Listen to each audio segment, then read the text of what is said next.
ಕಲಾವಿದರೆ ಈ ಕಾರ್ಯಕ್ರಮದಲ್ಲಿ ಉಪಸ್ಥಿತಕ್ಕಂಥ ಶರಣರಲ್ಲಿದ್ದ ಇದ್ದರೆ ನಮ್ಮೆಲ್ಲರಿಗೂ ಶರಣಾರ್ಥಿಗಳು. ಮಕ್ಕಳು, ವಿದ್ಯಾರ್ಥಿಗಳು, ಮಕ್ಕಳು ಸ್ವಲ್ಪ ಗಮನ ಕೊಡ್ರಿ. ಒಂದು ಸಾರಿ ಎಲ್ಲರೂ ಜೋರಾಗಿ ಕೈ ಮೇಲೆತ್ತಿ ಚಪ್ಪಾಳೆ ತಟ್ಟೋ ಮೂಲಕ ಈ ಕಾರ್ಯಕ್ರಮದೊಳಗೆ ಭಾಗಿಯಾಗೋಣ.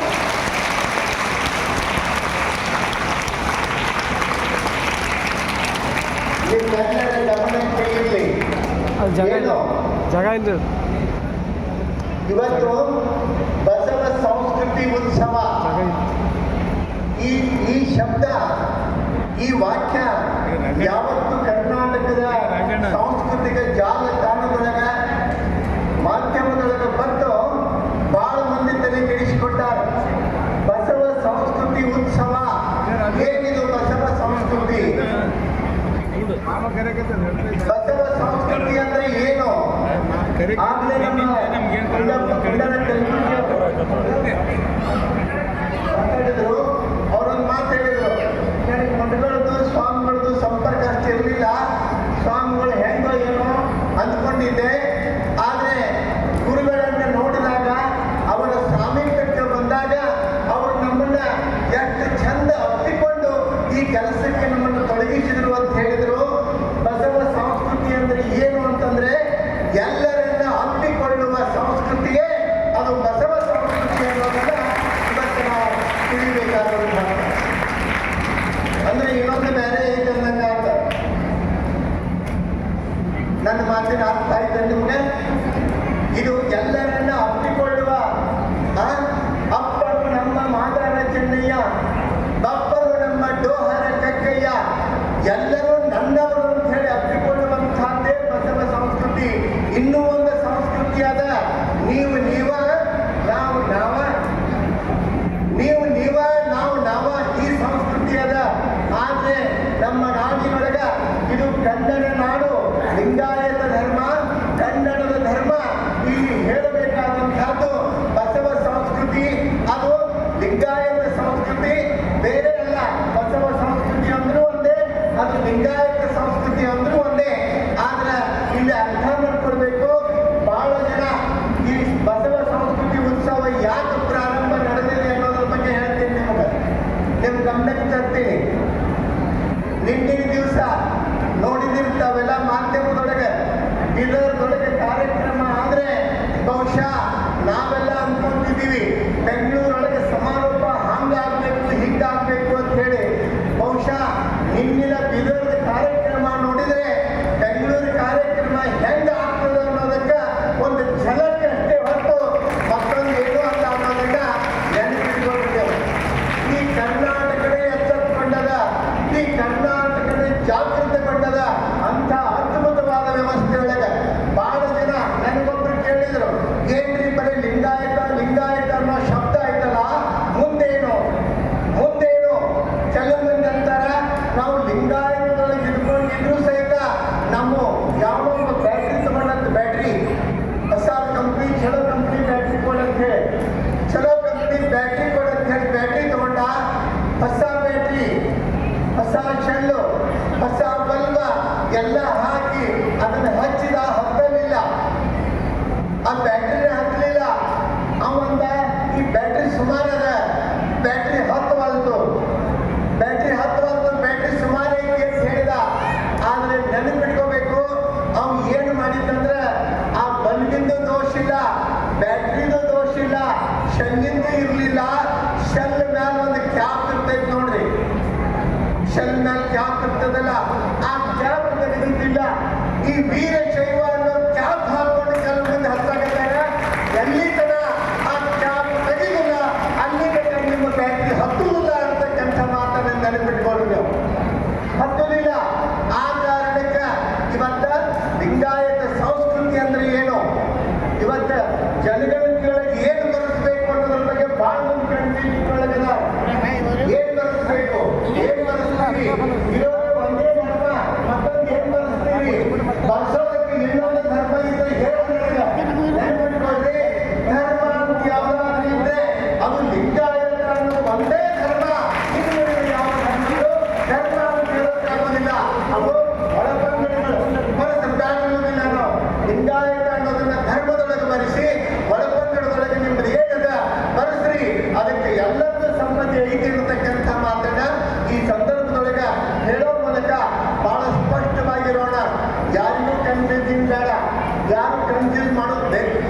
ಬೇಕಾಗಿಲ್ಲ.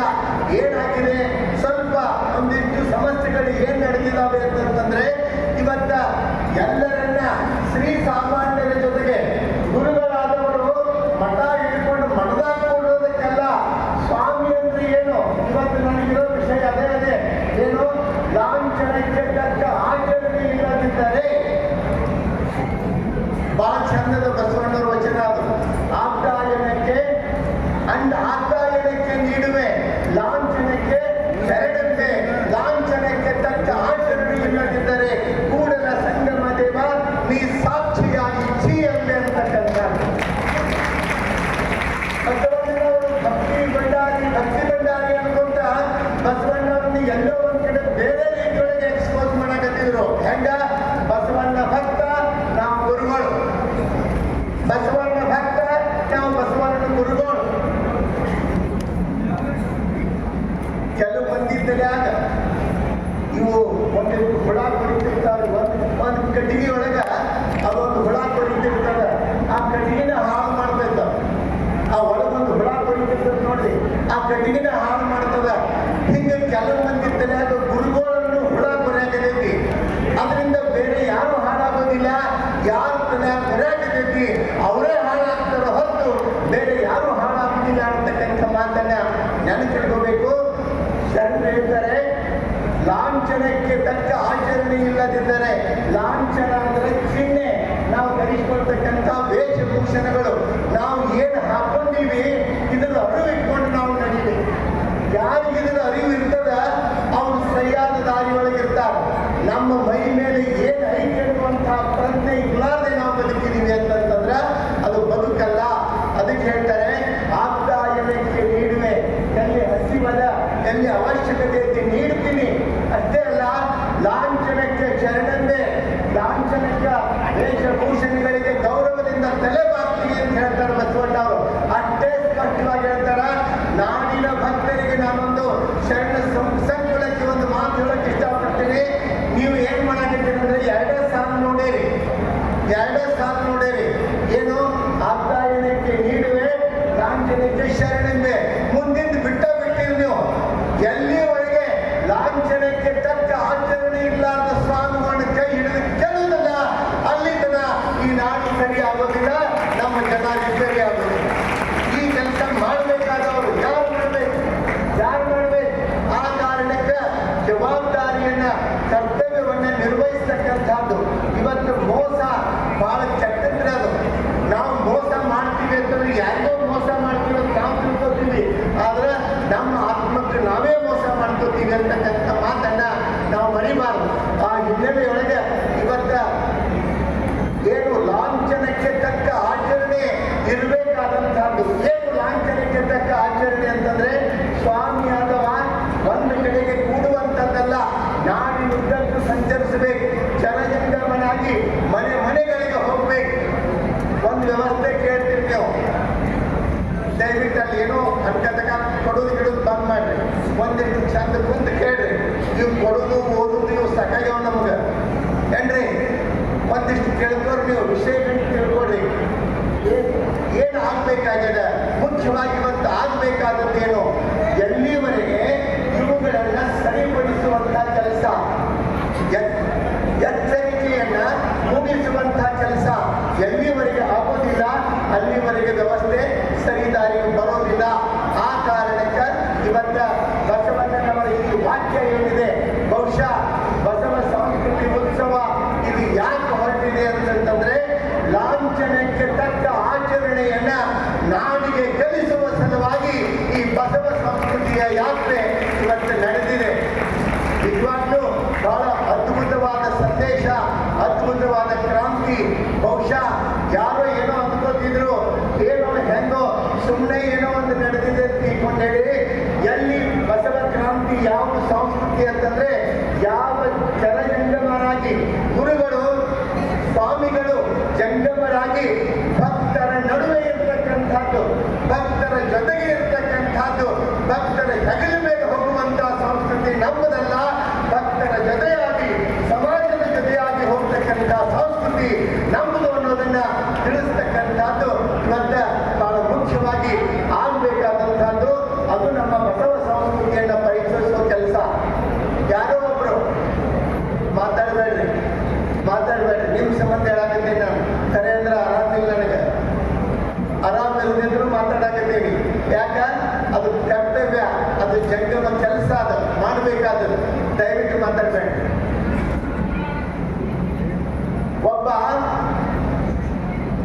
ಅನಾರೋಗ್ಯದಿಂದ ಬಳಲತಕ್ಕಂತಹ ವ್ಯಕ್ತಿ, ರೋಗದಿಂದ ಬಳಲುತ್ತಿದ್ದ, ನಡೆಯೋದಕ್ಕೆ ಆಗಲಾರದಂತಹ ಪರಿಸ್ಥಿತಿಯೊಳಗೆ ರಸ್ತೆ ಮುಂದೆ ನಿಂತಿದ್ದ. ರಸ್ತೆ ಮುಂದೆ ನಿಂತು ಕಾಲನ್ನು ಎಳ್ಕೊಂಡು ನಡೆಯಕ್ಕೆ ಆಗಲಾರ್ದ ಒದ್ದಾಡ್ತಾ ಒಂದೊಂದು ಹೆಜ್ಜೆ ನಡೀತಿದ್ದ. ಆ ಹೊತ್ತಿಗೆ ಏನಾಗ್ತದೆ, ಒಬ್ಬ ಕುದುರೆ ಮೇಲೆ ಹೊರಟಿದ್ದ. ಕುದುರೆ ಮೇಲೆ ಹೊರಟತಕ್ಕಂತಹ ವ್ಯಕ್ತಿ ನೋಡಿದ, ಎಷ್ಟು ಕಷ್ಟದೊಳಗದಾನ, ನನಗೆ ಕೈಕಾಲು ಚಲೋ ಅದಾವ, ಅವನ ಕಷ್ಟದೊಳಗದಾನ, ಅವನಿಗೆ ನಾನು ಅವಕಾಶ ಮಾಡಿಕೊಡ್ಬೇಕಂತ ತಿಳ್ಕೊಂಡು ಹೇಳಿ ಅವನ ಮನಸ್ಸು ಪರಿವರ್ತನೆ ಆಯಿತು. ಕುದುರೆ ಮೇಲಿಂದ ಕೆಳಗೆ ಹೇಳಿದ, ನೀನು ಕಷ್ಟದೊಳಗಿದೆಯಾ, ಈ ಕುದುರೆ ನೀನು ತಗೋ, ನಾನು ನಡ್ಕೊಂಡು ಹೋಗ್ತೀನಿ, ನನಗೆ ಶಕ್ತಿ ಐತಿ ಅಂತ ಹೇಳಿದ. ನನಗೆ ಶಕ್ತಿ ಐತಿ, ನಡ್ಕೊಂಡು ಹೋಗ್ತೀನಿ ಅಂತ ಅಂದ್ಕೊಂಡೆ ಆಯ್ತು ಅಂತ ತಿಳ್ಕೊಂಡು ಹೇಳಿ ಅವನ ಡ್ಯಾಗೋ ಮಾಡಿ ಕುದುರೆ ಮೇಲೆ ಹತ್ತಿಸಿದ. ಕುದುರೆ ಮೇಲೆ ಹತ್ತಿಸಿ ನಡ್ಕೋತ ಸ್ವಲ್ಪ ಮುಂದೆ ಹೊಂಟ. ಹೋಗೋದ್ರೊಳಗೆ ಅವೇನು ಮಾಡಿದ್ರಿ, ಏನು ಅನಾರೋಗ್ಯ ಆಗಿ ಕುದುರೆ ಮೇಲೆ ಕೂತಿದ್ದ, ಅವೇನು ಮಾಡಿದ, ಕೈಗೆ ಅಲ್ಪಿಸಿಕೊಂಡಿದ್ದ, ಎಲ್ಲ ಬೀಚ್ ಹೋಗದ ಆರಾಮ್ ಕುದುರೆ ಲಗಾಮ್ ಜಾಕಿ ಕುದುರೆ ಹೊಡ್ಸಕ್ ಚಾಲ ಮಾಡಿದ. ಏನೂ ಆಗಿರ್ಲಿಲ್ಲ. ಅವ ಸುಮ್ಮ ಆರಾಮಿರ್ಲಾರ್ದವ್ರ ಜೊತೆ ಅನಾರೋಗ್ಯದ ವೇಷವನ್ನು ತೊಟ್ಟಿದ್ದ. ಅವಾಗ ಮುಂದೆ ಕುದುರೆ ಹೊರಟುಕೊಳ್ಳೆ ಅವೇನು ಕೊಟ್ಟಿದ್ದ, ಕುದುರೆ ಕೊಟ್ಟವ. ಅವನಿಗೊಂದು ಕೋರ್ಡಾದಿಂದ ಹೊಡೆದ ಹೇಳ್ತಾನ, ಸರಿ ನನ್ನ ಕುದುರೆಗೆ ಹಾದಿ ಬಿಡು, ನಾವು ಹೋಗ್ತೀನಿ ಅಂತ ತಿಳ್ಕೊಂಡು ಹೇಳಿ ನಕ್ಕೋತ ಹೊಂಟ. ಅವಾಗ ಆ ಕುದುರೆ ಕೊಟ್ಟ ಹೇಳ್ತಾನ, ಒಂದು ನಿಮಿಷ ನಿಲ್ಲಂತ. ನಿಂತ, ಏನಿಲ್ಲ, ನಿನಗೆ ಅನಾರೋಗ್ಯ ಅದ, ನಿನಗೆ ಕಷ್ಟ ಅದ ಅಂತ ಹೇಳಿ ನಾನು ಕುದುರೆ ಕೊಟ್ಟೆ. ಆದ್ರೆ ನೀನು ಇಂಥ ಮೋಸಗಾರ ಅನ್ನೋದು ನನಗೆ ಗೊತ್ತಿರಲಿಲ್ಲ. ಆದ್ರೆ ನೀನು ಏನೂ ಆಗ್ಲಾರ್ದವ ಸುಳ್ಳು ಹೇಳಿ ಮೋಸ ಮಾಡಿದಿ, ನನ್ನ ಸಹಾಯವನ್ನು ದುರುಪಯೋಗ ಮಾಡ್ಕೊಂಡು. ಆದ್ರೆ ನೀನು ಹಿಂಗೆ ಮಾಡೋದ್ರಿಂದ ಇನ್ನೊಬ್ಬ ಯಾರೋ ಅವಶ್ಯಕತೆ ಇದ್ದವನಿಗೆ ಸಹಾಯ ಮಾಡಲಾರ್ದಂಥ ಪರಿಸ್ಥಿತಿ ಬಂದಿದ್ದು. ಇನ್ನೊಂದು ಎಂದೂ ಇಂಥದ್ದು ಮಾಡಬೇಡ ಅಂತ ಹೇಳಿದಂತ. ಅದಕ್ಕೆ ಏನ್ ನಡೆದದಂತಂದ್ರೆ, ಸಮಾಜದೊಳಗೆ ಜನರನ್ನ ಮೋಸ ಮಾಡುವಂಥ, ವೇಷವನ್ನು ತೊಟ್ಟು ಮೋಸ ಮಾಡುವಂಥ ವ್ಯವಸ್ಥೆ ಏನಿದೆ, ಇವುಗಳನ್ನ ಶರಣರು ಒಪ್ಪೋದಿಲ್ಲ. ಇವತ್ತ ಒಳ್ಳೆಯ ವೇಷದೊಂದಿಗೆ ನಮ್ಮ ನಡೆನುಡಿಗಳು ಪ್ರಾಮಾಣಿಕವಾಗಿರ್ಬೇಕು, ಅರ್ಥಪೂರ್ಣವಾಗಿರ್ಬೇಕು, ಸಾರ್ಥಕವಾಗಿರ್ಬೇಕು ಅಂತಕ್ಕಂಥ ಮಾತನ್ನ ಈ ಸಂದರ್ಭದಲ್ಲಿ ಹೇಳ್ತಾ, ಬಹುಶಃ ನಮ್ಮ ನಾಡಿನೊಳಗ ಯಾವುದಾದ್ರೂ ಒಂದು ಅದ್ಭುತವಾದದ್ದು. ಬಹಳ ಮಂದಿ ಮೊನ್ನೆ ಕೇಳಿ ಬರೀ ಬಸವಣ್ಣನ ತಲೆ ಮೇಲೆ ಹೊತ್ಕೊಂಡು ಹೊಂದ್ಬಿಡ್ತೀವಿ, ತಲೆ ಮೇಲೆ ಏರಿಸ್ಕೊಂಡು ಕೂತು ಬಿಡ್ತೀವಿ, ಬಸವಣ್ಣನ ತಲೆ ಮೇಲೆ ಏರ್ಸಾಕತ್ತೀವಿ. ನಾನು ಹೇಳಿದೆ, ಅವ್ರ ಮಾತು ಯಾಕೋ ನನಗೆ ಸ್ವಲ್ಪ ಚಲೋ ಅನ್ನಿಸ್ತು. ಬಸವಣ್ಣನ ತಲೆ ಮೇಲೆ ಏರಿಸ್ಕೊಂಡಿರಿ, ಬೆಳಬೆಳ ಅಂದ್ರು ನನಗದು ಮನುಷ್ಯನೊಳಗೆ ಚರ್ಮಿತ ಚರ್ವಣ ಅಂದ್ರು ತಲೆ ಮೇಲೆ ಏರಿಸ್ಕೊಂಡಿರಿ. ಹೌದು ಹಾಗೆ ಅತಿ ಆತ್ ನಿಮ್ದು ಅಂತಂದ್ರೆ ಅವರು. ಅದಕ್ಕೆ ನಾನು ಹೇಳಿದೆ, ನೀವು ಹೇಳಿದ ಮಾತು ಬಹಳ ಸತ್ಯ ಅದ. ತಲೆ ಮೇಲೆ ಏರಿಸಿಕೊಂಡಿರಿ. ಯಾಕೆ ನಾವು ಬಸವಣ್ಣನ ತಲೆ ಮೇಲೆ ಹೊತ್ಕೊಂಡಿವಿ ಅಂತಂದ್ರೆ, ಬಸವಣ್ಣ ಈ ನಾಡಿನ ದೀನ ದಲಿತರನ್ನ, ದುರ್ಬಲರನ್ನ, ಶೋಷಿತರನ್ನ ಕೈ ಎತ್ತಿ ತನ್ನ ಹೆಗಲ ಮೇಲೆ ಹೊತ್ತುಕೊಂಡ ಅನ್ನೋ ಕಾರಣಕ್ಕೆ ಬಸವಣ್ಣನ ನಾವು ತಲೆ ಮೇಲೆ ಹೊತ್ಕೊಳ್ತೀವಿ. ಬಸವಣ್ಣನ ತಲೆ ಮೇಲೆ ಹೊತ್ಕೊಳ್ತೀವಿ. ಅದು ಈ ನಾಡಿಗೆ ಆಗಬೇಕಾದಂತಹ ತುರ್ತು ಅಗತ್ಯ ಅನ್ನೋ ಮಾತನ್ನ ಈ ಸಂದರ್ಭದಲ್ಲಿ ಹೇಳ್ತಾ, ಇವತ್ತ ಬಹಳ ಸ್ಪಷ್ಟತೆಯೊಂದಿಗೆ, ಆಮೇಲೆ ತಮ್ಮೆಲ್ಲರಿಗೂ ಕಳಕಳಿಯ ವಿನಂತಿ, ಈ ಯಾದಗಿರಿ ಜಿಲ್ಲೆಯಿಂದ ಬಹುಶಃ ಬೆಂಗಳೂರು ಸಮಾವೇಶಕ್ಕೆ ಹೆಂಗೆ ಬರಬೇಕು ಅಂತಂದ್ರೆ, ಎಲ್ಲಿ ನೋಡಿದ್ರು ಸಹಿತ ಯಾದಗಿರಿಯ ಧ್ವಜಗಳೇ ಕಾಣಬೇಕು. ಆ ರೀತಿಯೊಳಗ ಬೆಂಗಳೂರು ಸಮಾವೇಶಗಳಿಗೆ ಇವೆಲ್ಲ ಹಾಜರಿರಬೇಕು. ಬಹಳ ಅದ್ದೂರಿಯಾಗಿ ಯಾರು ಒಂದು ಮೆಸೇಜ್ ಕೊಡಬೇಕಾಗಿದೆ. ಬಸವಣ್ಣ ಕರ್ನಾಟಕದ ಸಾಂಸ್ಕೃತಿಕ ನಾಯಕ ಅಂತ ಘೋಷಣೆ ಆಗಿ 1 ವರ್ಷ ಆಯಿತು. ಅದಷ್ಟೇ ಅಲ್ಲ, ನಮ್ದು ಏನಿದೆ ಮಾತು ಅಂತಂದ್ರೆ, ಬಸವಣ್ಣ ಕೇವಲ ಕರ್ನಾಟಕದ ಸಾಂಸ್ಕೃತಿಕ ನಾಯಕ ಅಲ್ಲ, ಬಸವಣ್ಣ ಭಾರತದ ಸಾಂಸ್ಕೃತಿಕ ನಾಯಕ ಅಂತ ಹೇಳಿ ನಮ್ಮ ಘೋಷಣೆ, ನಮ್ಮ ಮುಂದಿನ ಹೆಜ್ಜೆ, ಅದನ್ನ ರುಜುವಾತುಪಡಿಸೋದಕ್ಕ ನಾವು ನೀವೆಲ್ಲ ಕಂಕಣಬದ್ಧರಾಗಿ ನಿಲ್ಲೋಣ ಅಂತಕ್ಕಂಥ ಮಾತನ್ನ ಹೇಳ್ತಾ, ಇಂಥ ಒಂದು ಸಂಘಟನೆಗಾಗಿ ಇಲ್ಲಿನ ನಮ್ಮ ಗುರುಮಿಟ್ಕಲ್ ಪೂಜ್ಯರು ಎಲ್ಲ ತಮ್ಮ ಬಳಗವನ್ನು ತಗೊಂಡು ಎಷ್ಟು ಅದ್ಭುತವಾದ ಸಂಘಟನೆಯನ್ನ ಇಲ್ಲಿ ಮಾಡೋ ಮೂಲಕ ನಾವೆಲ್ಲರಲ್ಲೂ ತಮ್ಮೆಲ್ಲರಲ್ಲೂ ಮತ್ತೆ ನಾನು ಕೇಳ್ಕೊಳ್ತೀನಿ, ಜನಗಳಲ್ಲಿ ವಿಚಾರವಾಗಿ ಬಹಳ ಸ್ಪಷ್ಟವಾಗಿರ್ರಿ, ಅವುಗಳನ್ನ ಸ್ಪಷ್ಟವಾಗಿ ನಮೂದಿಸಬೇಕು ಅಂತಕ್ಕಂಥ ಮಾತನ್ನ ಹೇಳ್ತಾ, ತಮ್ಮೆಲ್ಲರಿಗೂ ಮತ್ತೊಮ್ಮೆ ಹೇಳಿ 2 ಮಾತುಗಳನ್ನ